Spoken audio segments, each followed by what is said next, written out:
এজন্য ক্ষতিগ্রস্ত হবা যুবক, কোনো মেয়ের সাথে হারাম কোনো সম্পর্ক করো না।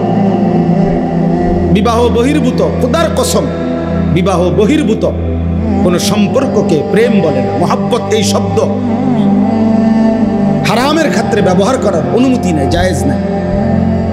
এজন্য কোনো ছেলে মেয়ে, নারী পুরুষ বিবাহ বহির্ভূত হারাম যে সম্পর্ক, পরকীয়া হোক আর অবৈধ অবিবাহিত ছেলে মেয়ে, সেটাকে ভালোবাসা বলা, প্রেম বলার কোনো অনুমতি নেই।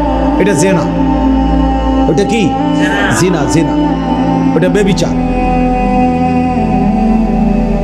চোখে দেখলে চোখের জেনা, হাত দিয়ে ছুঁয়ে দিলে হাতের জেনা, কান দিয়ে কথা শুনলে কানের জেনা, পাও দিয়ে সে সাথে হাইটা গেলে পায়ের জেনা, দিল দিয়া ভাবলে দিলের জেনা, লজ্জাস্থান দিয়ে অপকর্ম করলে লজ্জাস্থানের জেনা।